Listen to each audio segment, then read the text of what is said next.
you talking to me on link?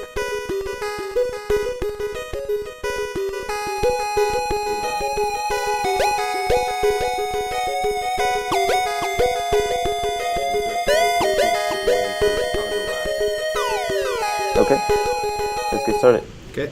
Hello everybody. We're live today with another Tech Talk. I'll let Steve introduce it, but my name's Jose.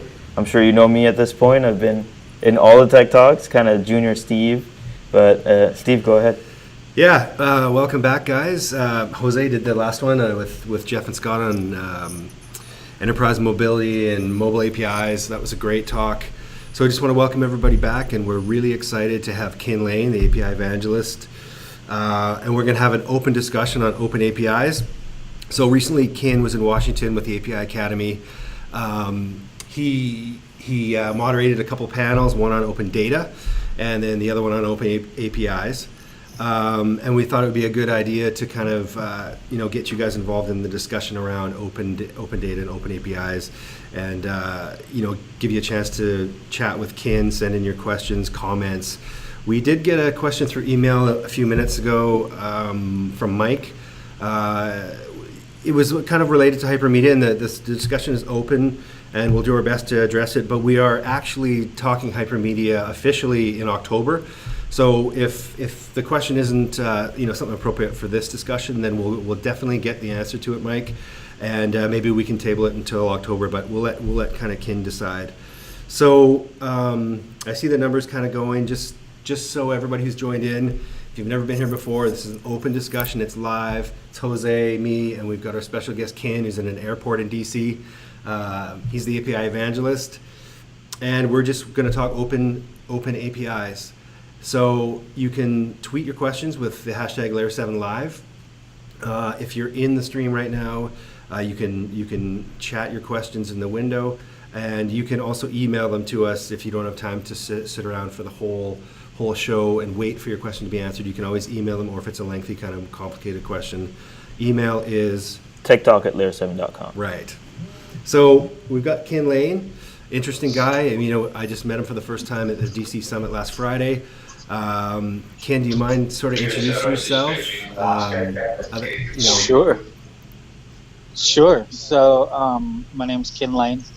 I'm the API Evangelist. I don't evangelize any single APIs. I evangelize all APIs. So my mission is to help educate and bring awareness to the masses about APIs and why they're important. So, we're an average developer advocate or developer evangelist will, help tell you about their API. I want to make sure you're aware of the overall space and not necessarily from a technical sense. I'm focusing on it from a business side as well as the politics of APIs. So I've been doing this 4 years. I started in July of 2010, and I've been just studying how, the Amazons and Twitters and Googles of the world are designing, deploying, managing, monetizing, and evangelizing their APIs. And I just help take that knowledge and experience and try to make it so that startups, SMBs, SMEs, all the way up to enterprise and government understand, best practices of public APIs as well as, internal and private APIs. Awesome. So can you talk a little bit about how the API Evangelist website started? How you made the transition from you're like a high up VP technical at SAP. I forget what your title was. VP technology at SAP at some point, and then how did you shift over to the API Evangelist website? Yeah. So I'm 25 years database guy. I've been building databases since the 80s, and last 15 years heavy web development, database driven web development. The last 8 really a lot of distributed apps that run on the open internet, and using APIs in the cloud and web services. And in 2008 through 10, I was the VP of technology for a company called Web Events Global, but our only client was SAP. All we did was all of SAP's events, and everything from a meeting up to Sapphire. I'd run their 50,000 person event, all the technology around it, from start to finish. And in doing so, I was brought in to do two things. Is one,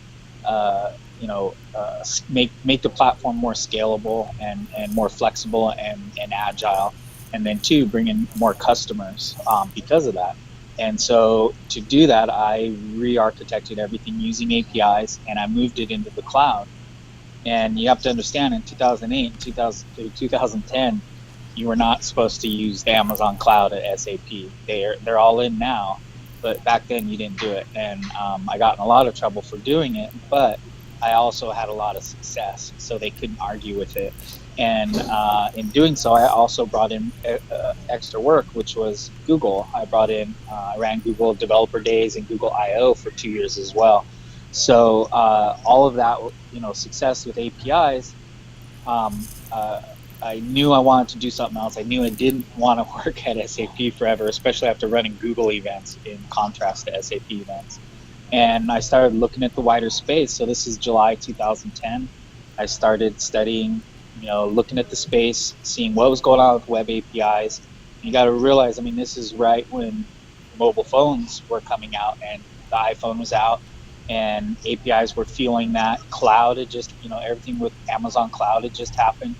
And I saw the potential and I started studying, and I realized, amongst all the technical pundits and the Rastafarians arguing over, REST over SOAP and JSON over XML, that really very few people were paying attention to the business of APIs. And so I started studying, how everyone, deploys their developer portals, how they build their business models, and I started tracking on it. And eventually it led me also to what I consider, not just the business of APIs, but the politics of APIs. How do you secure it? How do you, rate limit? How do you craft your terms of service? How do you price it? How does your monetization strategy and your business model affect how your API is going to be used? And this has led me to working on cases like the Oracle versus Google case on Java copyright, and then working as part of the White House Presidential Innovation Fellows on government policy around open data and APIs. And so 2014, this is all I do. This is what I do for a living. That's great. What can you tell us a little bit more about your experience with the White House? What that was like? Yeah, it's the Obama came out with his digital strategy in 2012, May 2012, and I started tracking on what was going on with this digital strategy, which said, all federal agencies need to go machine readable by default. Stop putting out PDFs and start putting out JSON and XML and CSVs, so that making government potentially more efficient. And this led to API discussions. Right. And I just made sure I was part of those discussions and harassing them.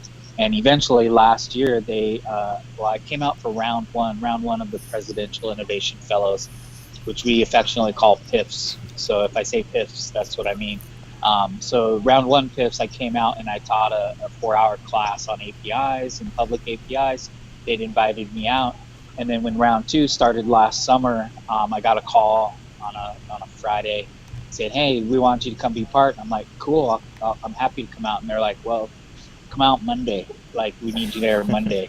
And I'm like, "Okay." So I came out and didn't really believe that it was happening. And I didn't shave. I looked kind of like I do now. And then I got sworn in and all that. And then it started. And I actually shaved and put on a suit and tie, believe it or not. And then I went out and, when, you really got free range to do anything you feel needs to happen in government. And when you're in government, you realize, how many restrictions there are on you, what you can say, what you can do publicly, how you can travel. There's just a lot of restrictions on what you're able to do. And so I was working about 90 days. I made it into October, and then the shutdown happened. Right. And basically during the shutdown, they sent us all home, and you don't get paid, and you're not allowed to work on things. So I was told to, I couldn't commit to GitHub. I couldn't check my email. Couldn't do anything. And so being frustrated that they brought me out as the API evangelist, said, "Hey, do this for government," and then said, "Actually, legally, you can't do it. Go home." Was pretty frustrating for me. I don't know how to not work. It's not in my DNA. So I said, "Hey, how about you keep the paycheck and keep the title, and I'll do all the work." And they're like, "Well, okay, well, how about you keep the title?" So I'm still technically a PIF, I guess, but I just still do all the work. I do a lot of opening up of data sets, building of prototypes, jump starting policy conversations. I work with GSA, OSTP, USDS, several groups. I work across multiple agencies. Work out stuff at Department of Education, Census, trade, international trade, lots of stuff. So really just keep doing the work. And, it showed me, the potential of APIs from the outside in. I think there's a lot of potential for the private sector to step up and help lead government from the outside. And there's something about APIs that I think that's what works. And there's plenty of amazingly smart people that I work with on the inside, and they're very critical to this. Don't get me wrong. But for me personally, working from the outside in is the way to go. Great. So it's you're involved with the whole of API design and architecture, the security, you mentioned the portal, everything. So, if we can kind of shift to the panel that you moderated at the 360 Summit, it was open APIs. What's involved with an open API, just sort of at a basic level? Well, I mean, open's a pretty complex term when you really think about it. I mean, We throw it out there. I think you used it 18 times in my introduction. It's a term we like to use and use pretty heavily. What it is, what is an open API? I think the most common definition is it's publicly available. Right. So that's a public API to me. That's not an open API. Open API really goes beyond that. It's who can access this? Is it really truly open to everyone? What's required to sign up to actually get a key to make calls against it? Yeah. How many calls a day can I make against it? How much, does it cost me anything? What can I do with the data once I do make calls to the API? And so all of that, really feeds into whether an API truly is open. And I would say, and you can take it even further, is can I actually write data to this API? Can I contribute to the roadmap of where this API is going? Do I have open channels to communicate with these folks who own the API? Do they actually respond to me? Are they responsive, and are they having a conversation with developers? All of that really creates many layers, which if done right, yes, you can truly be an open API. But I think for the most part, it's used as a marketing term. It's not truly defined. So, but there is a clear distinction you're saying between a public API and an open API. Like Uber just published their API. Yep, and I would say that's a public API because right. there's some things that aren't so open about it. I mean, one, the business model isn't very clear. The monetization stuff. You can't use other people's APIs. You can't use their competitors' APIs when you're using their API. So there's always the devil's in the details when it comes to open APIs. It is a public API, and I honestly haven't built anything on it, so I really can't speak to the true depth of openness. But just because it's public doesn't mean it's open. Okay, we actually do have a question chatted in. If you don't mind, how is the API industry addressing IoT challenge of publishing large sets of sensor data? So IoT is one that always comes up. Yeah, I mean, this is something we've got a lot of work to do. APIs are about asking or answering these questions kind of in an ongoing fashion. So there is no single answer to this.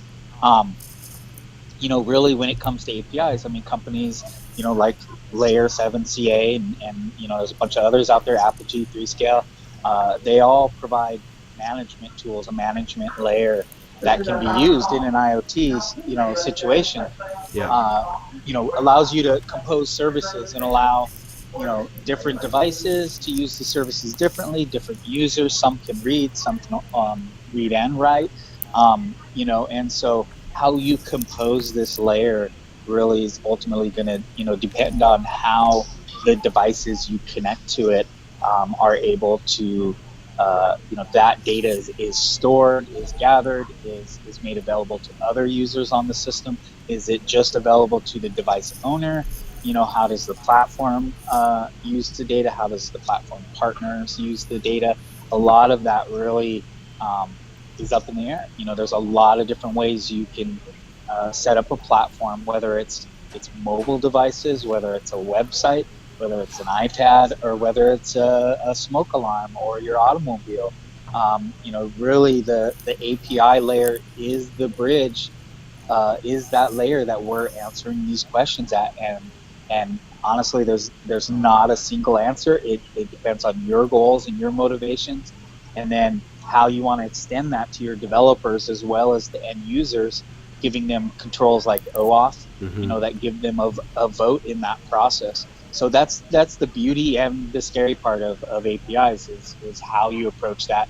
And honestly, we're seeing some really bad examples in APIs. I've seen, the FTC go after baby cam, monitoring that connect to the internet. And if you know the IP address, you can get at that baby cam. Sure. And look at, so that kind of stuff's scary. So, really that's why there's these API management service providers like you guys that help companies figure this out.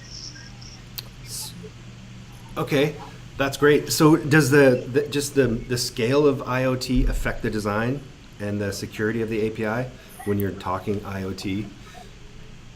Oh yeah, I think the scale of it, it depends on definitely, how many devices you're gonna put on this network. What is their level of connectivity? Are they constantly transmitting?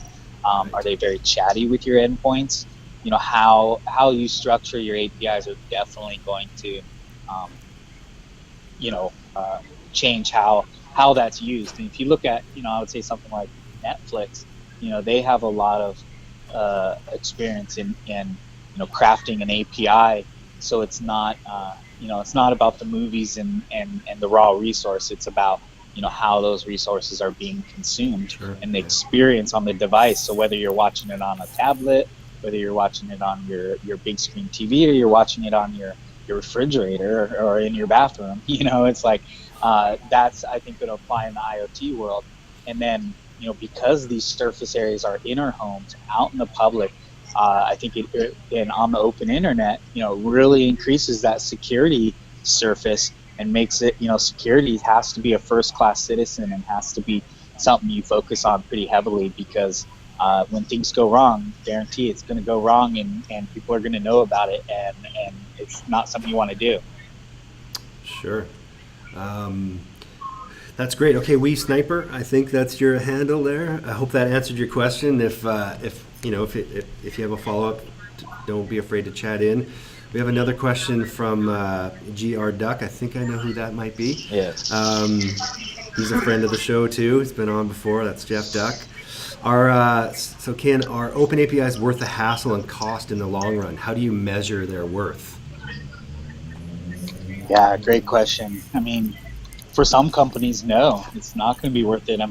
We're seeing, a lot of public APIs shutter, this year. I think Netflix is, public API being one of those. ESPN, I think. ESPN.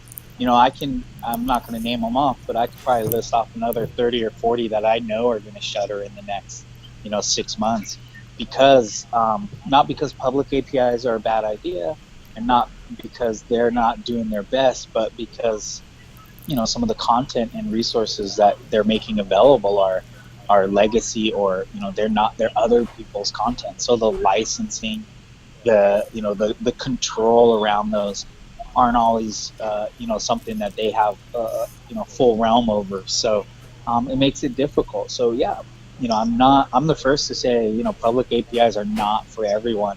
Definitely start with internal APIs. Definitely start with making them available to your partners. But with that said, with the right service composition layer and the right security and the right team and a good feedback loop with your developer ecosystem, you could go a long ways. You could really experiment and think of it as a kind of external R&D lab on your company. It's something that you could do some amazing stuff as far as creating entirely new product lines, creating entirely new services and apps that your team could never have thought of and would never have happened if you didn't expose it publicly. But you have to be, it's very, very cautious. You have to be very cautious about it. I mean, think about some of the problems Twitter has had, with competing with its ecosystem, battling, shutting people off, things like that. I mean, you have to have a thick skin, and you have to really communicate with your ecosystem. And if you're not in for that game, you might want to think twice about being a public API.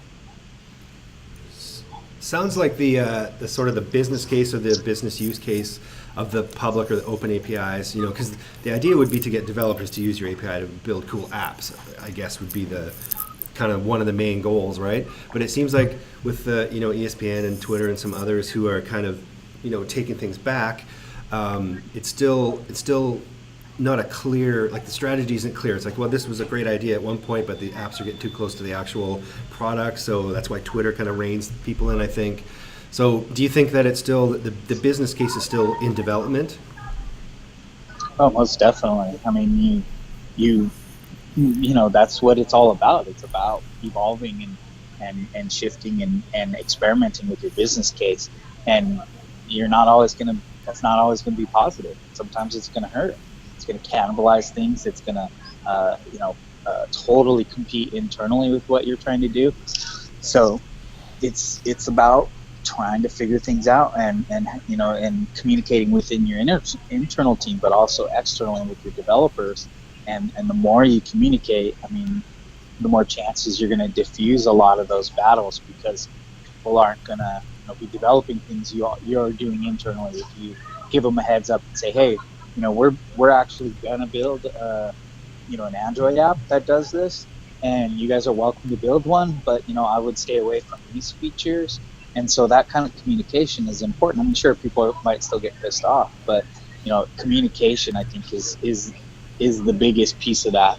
So and that's one that's, I think, a lot of companies have trouble doing, is they look outward and put these APIs out there and then expect people to just understand what their motives are. But you actually have to engage your ecosystem and have a conversation, otherwise they're not going to know. So it's experimental. Not all companies are going to have the stomach for it. They're not going to have the ability to communicate, and it's just not going to be in their DNA.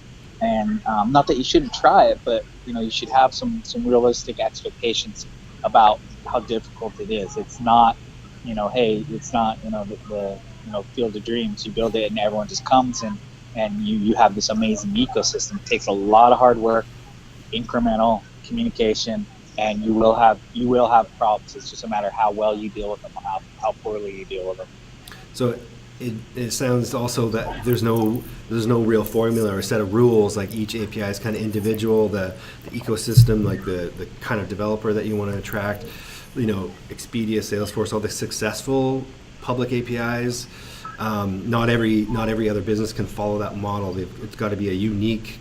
It sounds to me like, is that right? Kind of each API is unique, and it needs to be designed with your business goals in mind and the needs of the developer.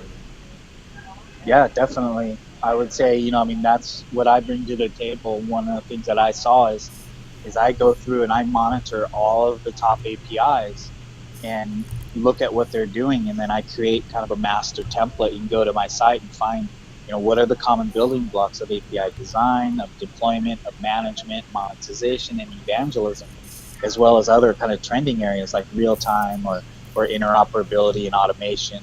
And so I just try to understand, well, what are other people doing? How are they doing it? And then create a checklist that people can use when planning their own API. But yes, every API is going to be unique. It's going to have special needs. I'm talking with Family Search right now, so you probably don't know who they are, It's actually the Church of Latter-day Saints, and it's a genealogy API. So it's actually a big part of the back end of Ancestry.com. Okay. And it's an API that's mapping the human,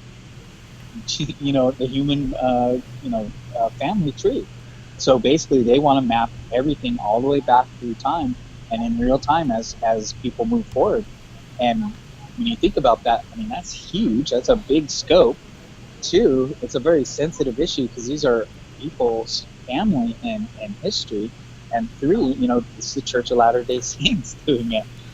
So you got a lot of uniqueness, but I'm helping them understand, well, what's going on out there in the space that they can borrow from and use, but then ultimately they're going to have to figure out some very difficult things along the way. And it's never easy. Yeah.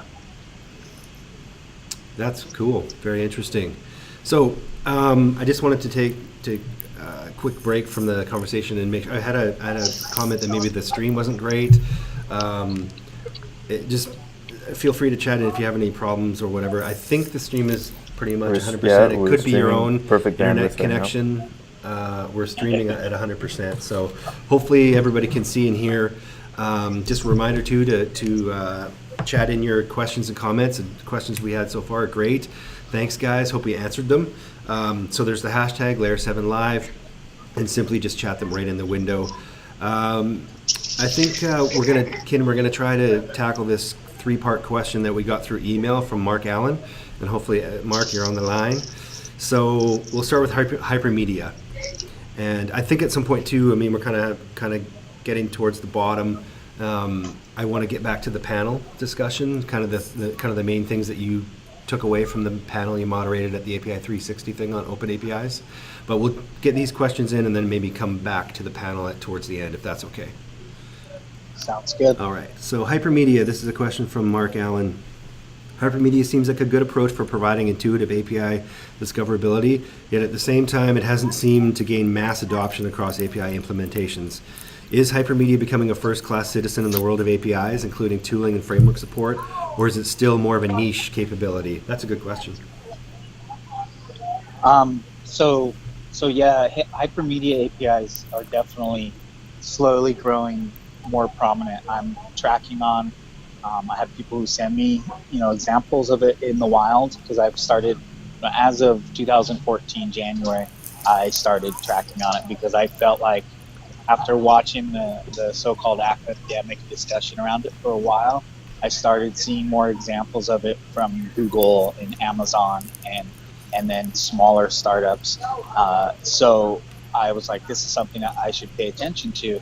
But, similar to some of the illness I saw in the space with just regular REST APIs, technologists are really good at figuring out where we're going and where we should be, a technologically sound future. We're not always good at bridging where we actually are and how we need to get there. And so they tend to be kind of rude about it. And I think, Hypermedia folks have had an image, fair or not fair, similar to that of what I would consider the Restafarians.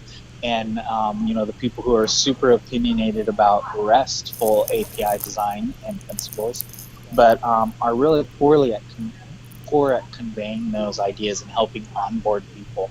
And so what I'm trying to be that for the Hypermedia space. And before, I would say we're just on the cusp of it being in the mainstream mindset. So I'm seeing enough, I'm getting like 2 or 3 new APIs a week that people are emailing me and saying, hey, this is something that we're doing, and it's part of our design principles, and we feel it's important. So that's going to slowly shift the tide. The problem is we need stories of those to get out there. We need how-to. We need demonstrations that show why it was a good design principle, why it's working for Amazon's streaming service, right, why PayPal's incorporating into it, because it has some really great benefits for companies to help direct, it's not just discovery, but directing, developers to make the right decisions when they're making, that next API call, when they're, providing the right user experience. So we have to, create a lot of examples of that. And as those stories get out and as more people see it, more people are going to emulate it, because that's, pretty much my experience in the space is people just emulate what they see, and if they see crap, they're going to emulate crap. So it's really important that we get good stories out there. And I think by 2015, you're going to see a lot of the we used to call them hypermedia haters, but hypermedia skeptics, Sure. Change their tune, because all right, there's some more examples of why this is happening, and I think we're going to get beyond some of the myth around hypermedia that's been put out there, some of the misinformation, and things will change. Sure, and if Mark, I hope that helps and answers your question. And like I said earlier, we are going to actually have a full discussion on Hypermedia APIs in October 16th. So, if you follow our @handle, you'll see all the details coming in the next few weeks. So, next question on versioning. So, how you doing? Can you handle a few more questions? I can. Okay, thanks. I appreciate that the best versioning strategy is not to do it. However, balancing that view with a real-world perspective that we probably need to do it eventually. Which strategy is the least of all evils? Many RESTful APIs we have looked at seem to adopt the version number in the URL itself, but this seems to violate the principle that a URI is a unique identifier for an instance of a resource. At the same time, it is perhaps easiest to understand by the caller. Yeah. Got it? Or should I read it again? No. Cool. I get it. And, these are one of those points that I think I try to stay out of, because really it comes down to what works best for you and your company, your organization, and what works best for your target audience. I think I agree with that versioning. You should, if you can not do it and just have, really good, URI design, strategy. But I think the most important piece of it is whether you put it in a URL, whether you put it in a header, whether you don't do it, just be consistent. Pick something, and hopefully you're picking it based upon some actual logic. If you're just going, hey, this is what we're doing, without doing any homework, that's not good logic. You should, go look at 10, 15 APIs that you respect and are respected, and see what they do, and then take a vote. So I really don't take a stand on these issues. My stance is really just be consistent in whatever you choose, and make sure it's rooted in some sound logic. I know that's kind of a dodge, but that's how I feel. Great. And then API modeling and batch operations. Pretty specific question, but we've been working towards modeling a public RESTful API for our product. In many cases, our consumers will want to execute operations on many resources at one time. For example, if we have a document resource, a consumer will often want to update tens or hundreds of documents at a time for the sake of convenience. When we model this API, we're trying to figure out if we should just require the consumer to invoke the put API for each individual document, or if we should model a document list resource that supports these types of batch updates. Which approach is generally preferred and why? Or is there a better way? Yeah, I'm gonna dodge that one, because that's more on the technical side, and I try to focus on the business and politics. Even though I do have opinions, I would defer to the API Craft forum. There's some great discussions on this topic. Go search there, and you'll find some way smarter people than me providing the pros and cons of that. Sure. We can also reach out to somebody within the API Academy, Mark, and maybe find the answer through Mike or Holger or Aracely, Ronnie, and who are real familiar with RESTful API stuff. So we'll take that question offline. Thanks for submitting it, though. I hope you are online to get those answers. Appreciate that. So we're going to go back to the actual chat. We've got GR Duck has got another question. What are a few attributes of good API design? Well, simplicity, intuitive, quick access, frictionless access, to put it even better, So, this is one of the reasons why, a lot of this web API world is working over, a traditional SOA infrastructure. I would say that it's, technically more sound. It's just really simplicity rules. Don't over-engineer. make it intuitive. You should be able to, I reviewed the International Trade Association site for the GSA today, right before this call, and go look at developer. It's developer.trade.gov. Very simple. We got 5 APIs, well designed, intuitive, handful of parameters I can use, URIs that just make sense to me. I don't have to spend a lot of time trying to figure out what the hell the engineer or the architect was doing. And I can't emphasize that enough. If you're thinking too hard about your API design, you're probably going too far, and you should probably sit down and mock something up and get it into the hands of someone that's actually going to build something on it, so they can get you feedback. So really simplistic, intuitive, mock it up, put it in someone's hands, other than your own, and make sure it's truly a design that's going to make sense to the consumers. Because if it's not, it does. I don't care how much time you put into it, it's not going to get used. Great, thanks, Jeff. Hopefully that helps. We got another question through Twitter from Daryl Miller. It looks like. Has there been any feedback on APIs.json discovery format from the open API space? Well, first of all, that Daryl character, he's trouble. No, he's a good guy. He's a good friend of mine. Yes, there's been a lot of feedback, and some of it publicly and some of it privately. It's all been very good, even from some skeptical people who really were dismissive at first have seemed to have come around and are having conversations with us. The problem is, I think there's a lot of opinions and a lot of fence sitters who want to see who's going to make use of it, put it to use first. So it's on me and to make sure that people understand what it does. They're truly educated about it, which is taking a lot of on the ground work, going to events, having conversations directly with folks to make sure they understand it. Because honestly, there's been a lot of misconceptions, and then once I explain it, people are like, "Oh, duh, that totally makes sense," and they think it's it's a WSDL type thing. There's definitely a lot more to it, and so the feedback's been good. But again, similar to Hypermedia, I have to be able to show the value and the importance and that it brings, and it's got to be simple 1-2 click value. So meaning, if someone does it, they've got to get immediate value delivered to their program in the form of being in the APIs.io search engine, allowing easily an internal search engine to be deployed that allows staff across an organization to find it. So I have a lot of work to do on educating people and then building tooling that demonstrates the value it brings to the table. And I would say I'm not quite there. I've got a lot more work. We've got the one search engine, but we've definitely got some more tools to bring to the table before people get off the fence and actually start doing it themselves. Great.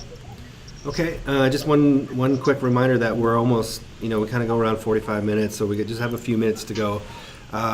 Send in your last thoughts or questions, and we'll just kind of bring it back around to get some final thoughts on the panel you moderated at the API 360 event. So, what were at the end of the discussion, what were some of the main things that came out of that, do you think, Ken? Well, I mean, so there was an interesting mix of folks there on it. We had, Capital One, we had Broadcasting Association, we had, I don't want to mix my panels. I had 2 panels. So, we had a mix of them there. So, what are the motivations? I mean, from the banking industry, I think, really showing where the value in all of this API game is going to be a lot more difficult. They definitely have a longer road. When it comes to the Broadcasting Association, they, their thing is just better meeting their mission. Really, it's not a technical play, so it's about delivering content more efficiently to all of the radio stations and media outlets that they serve. And so really they're about they're mission driven. And then Census was one of them, and Census had they've been working on their API strategy for 2 years now. So really, I think the most important across all of that is just get going on it, get doing it, because it's a journey and it's something that's going to take a long time, and you're going to have to iterate, you're going to have to experiment and play, and the sooner you do it, the better. And I would say that that's definitely the one mission across the board. Especially, I mean, I always use the analogy that, APIs are similar to websites that, from 1995 to 2000, everyone was trying to understand the value of a website, whether they should have it or not. And I think now, it's not it's not a question now. Imagine doing business across the country or the globe and not having a website. So it's similar with APIs. You just have to realize, that it's the natural next evolution of the web. And I think that's what I saw across all the panelists, was that their organizations themselves, phase two, was a dev shop, and they actually have a bunch of clients. But they're the same with their clients, is just help them get on that path and get figuring out as soon as possible, because the sooner the better. Cool. Okay, so we're going to take one last question. One was just written into the chat window, so we'll give you one last one and then give you a break and thank everybody for coming, for sure. API to define the status to achieve one's objective, either in function or co-reaction to accuracy. Not sure exactly what they're getting at in that one. Maybe you could clarify exactly what the question is. API to define the status to achieve one's objective, either in function or correction to accuracy. KVR. KVR. That's a signature, I think. So I don't know. We might need some clarification. yeah, I on might need that some one. clarity. We can maybe try to find an answer for that, or if you can get some clarity in there in the next minute, while Ken is here before he dashes off to his flight. But anyway, if I just want to thank everybody for coming. Lots of great questions. Thank Ken for taking time out, sitting in an airport, doing a live chat with us. That's great. Anything coming up that you want to mention? So next week, tomorrow I'm in Nashville. I'm speaking at a Smart Cities Summit, so you can find me there. Next week, we have my API Strategy and Practice Conference Wednesday, Thursday, and Friday in Chicago. And then after that, you can find me in Stockholm for the Nordic APIs, which I believe is 17th, 18th, and 19th. Mm-hmm. You guys are there too. And then I'm still trying to figure out, I want to get to you guys' London event for November. So I think that's what's next on the calendar. Great. Yeah, so keep in mind our next Tech Talk is going to be October 16th, talking Hypermedia APIs. Like Ken mentioned, we've got another API 360 Summit in London, November 18th, I believe it is, mid-November. So, hit up layer7.com events and you can get all the details there. Follow us on Twitter at layer7, obviously. You guys are probably doing that. If you go to the event, you get a shirt like that. This but is an API 360 shirt. A better one because it's purple. We've got purple ones as well, stickers, lots of swag. Lots of smart folks talking API design and security. So just want to say thanks again. Jose, thanks. Ken, thanks so much. Really appreciate you taking your time. And then just keep your eyes on Twitter, and we'll have a replay available later in the day. Cool. Thanks, Jose. Thanks, Steve. Thanks, man. Cool. See you, everybody. Cheers.